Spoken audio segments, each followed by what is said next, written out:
string of international hits, I'll Never Find Another You, or World of Our Own. Georgie Girl, Morningtown Ride, they said goodbye with their best-selling song, The Carnival Is Over. Now, in one day in Britain, that song actually sold 93,000 copies in one day, 25 years or so ago. Now the original Seekers are back together with a one-off reunion tour. Would you please welcome Judith Durham, Guy Apple, Peacock, and Brisbane. Other way round. Never mind. My friend, welcome. Do you have copies of that? Have you seen that particular doco? Haven't seen that one for a while. I was trying to get a copy of it a little while ago, but I understood that the archives in Canberra had it in the end. So well, I'm told that the three doco specials that you did were the highest rated, all scored over 50, which is, in television terms, is unbelievable. But that particular one was the highest rating program ever in Australia, more than the Olympic Games, more than Man on the Moon, more than anything. Actually, it wasn't that particular one, Ray. It was the one the year before. Well, actually, it was three before that. Yes, we did one. We did one for a rival network, which was called Seekers Down Under. Yeah. And that was like a travelogue all around Australia, finishing up with the footage from the Big Mile Music Bowl concert. And then we did another one for Channel 9, which traced our life history as a group. And that one was actually then 6 months after that, which was the farewell concert. In Britain? From London, yes. Okay. But they were all over 50, which is almost unheard of. And that was yes, one of them was a 67, actually. So what, I mean, how dopey is that with respect? I mean, you get that sort of... Pretty dopey. You get that sort of... Who knows where you might have gone? Why do you ever think of that once you'd pulled the plug, think, hang on, maybe we should have been still out there singing? Well, actually, people have been asking us that since we've, had different... For 25 years. Yeah, they have. I actually needed to spread my wings a bit. I'd been a solo artist and I missed it. And I wanted to sing all sorts of music. Of course, as a group, we specialise. We have a very particular art form, which we love to do, and obviously people have loved it. But I wanted to do other things in life, so I was the culprit, Ray. Sorry about that. Did you feel guilty? I felt very guilty. That the way you just saw the footage then was the way the public was made aware of our breakup. Yes. And ever since then I've realised that we really should have told the public 6 months before, which was when I told the guys I was leaving. Yes. So the public was very much in a state of shock, and many people still are.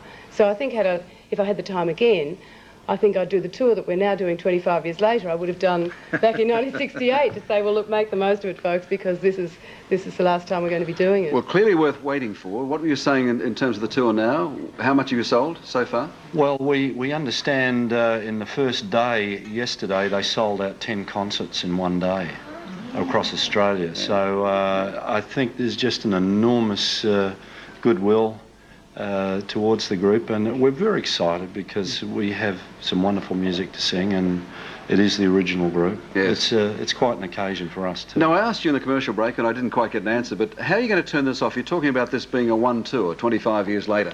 How do you turn it off once it starts? Well, it's hard to judge. I mean, you can overestimate these things very easily in this business and get a bit carried away. I mean, for us, 25 years, reunion since our last concert, is a very special moment for us. And really, probably one big concert for a lot of people as well, Bruce. Well, it's seeming like that, and that's it's very thrilling. We're interchangeable. And the response yesterday was just unbelievable. And I think, of course, we'll have to extend the schedule a bit. But it is a reunion. I mean, reunions can sometimes go on for a long time. Who knows? let's wind it. Okay, indeed, that's nice to hear. Let's wind the clock back a fraction then. When you went across on the ship to England, I mean, at that stage, is it fair to say you were unknown even in Australia? Well, we'd done In Melbourne Tonight, which was Graham Kennedy's show, of course. But we couldn't go on television because Keith had a job with the ABC and he wasn't supposed to have a second job. So we couldn't. So you're to blame, are you? I was feeling like borrowing Ethel's glasses from time to time so that I could be incognito, but I preferred to be in something else. Our first album is really a collector's item. It has a photograph of the previous lead singer, who was a male. His name's Ken Ray, and he was actually taking Keith's place on the first album cover. So he's like the bloke at the drummer in the Beatles who missed out. Exactly. But we really only did, again, I think 2 in Melbourne Tonights and 1 appearance at Lennon's Hotel in Brisbane, and then we were off on the ship. So we never really tried to find out how big we could have been in Australia. Okay, so you arrive in Britain. Again, I mean, there was no, apart from, who was there from Australia at that stage? Frank Ifield had Rolf gone Harris was back. there. Rolf Harris, okay. Rolf's always been there. The Horry Dargie Quintet. In fact, Horry, God bless him, was very much responsible for us getting our introduction to the big Grade organisation, Lou and Leslie Grade. And Horry was the one who said, look, send some material on, don't just go there cold. Send the album that you've done for W&G, send the Kinney, little black and white Kinney. And the great organisation, by the time we arrived, they had television lined up for us and auditions at the Palladium. I mean, it was just quite stunning. You couldn't sort of repeat all that. I mean, I was just going to say our first show in a big theatre was in Blackpool, and how's this for a bill? Dusty Springfield and Tito Gobbi, the Italian opera singer.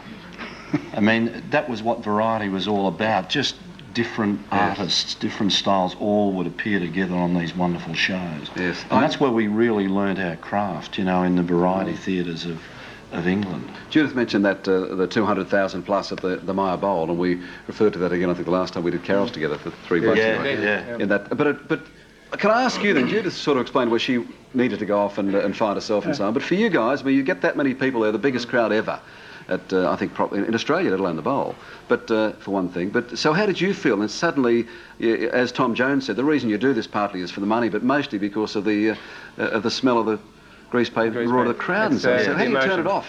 I'm sure it was one of the most emotional events that we've ever had. And we could only see part of the audience as well, of course, because they spilled over the rim of the bowl. And it was only in those helicopter shots that we were able to tell later on how many people there actually were there. It's quite extraordinary. So whose idea was it to get back together again? To do this she invited us around. She's the cat's mother. Invited us around for a cup of tea, and she's pretty sneaky, you see. Now, we'd been talking on the phone a couple of times about the 25th anniversary year coming up. Perhaps we should do something. You don't have to be a brain surgeon to think of the idea, though. With respect, I mean, it's a great idea, but 25 years after, with the sort of success you've had, is guaranteed to be. I suspect it's going to be bigger than you think. Well, we think it is going to be very big. We have no reason to doubt it because people have asked for it for so long. But for me, it can't be something that I can't be a group singer all my life. No. But I love doing it for this one-off thing, and we hope that as many people as possible will come and see us. By the way, meeting Tom just now brought back memories because we shared a lot lot of the early years, you know. And a dressing room. And a dressing room, Bridget. Judy shared a dressing room and we shared a few late night clubs with Tom. Tom and I were just reminiscing the fact that we turned up at the Top of the Pops one day, and apparently they decided that it wouldn't be right for me to share a dressing room with the three guys, so they put me in a dressing room with Tom. I feel there was a special request in this. The wrong move. Now, the dates, I don't have dates with me here. The dates we'll have somewhere up there shortly. There you go. Starting at Concert Hall in Perth, April 30. So when you let Tom leave the country, and then get him out of the way. Want Tom to have a lovely time, and then we'll come out after Tom. All right. So then across to Adelaide, and I missed those others. You're doing everything, I take it. Yes. Brisbane. And albums? What about plugging albums? Silver Jubilee album. It's another compilation with a couple of beautiful new songs on. One called Keep a Dream in Your Pocket, which Bruce wrote, and One World Love, written by Judith and Johnny Young.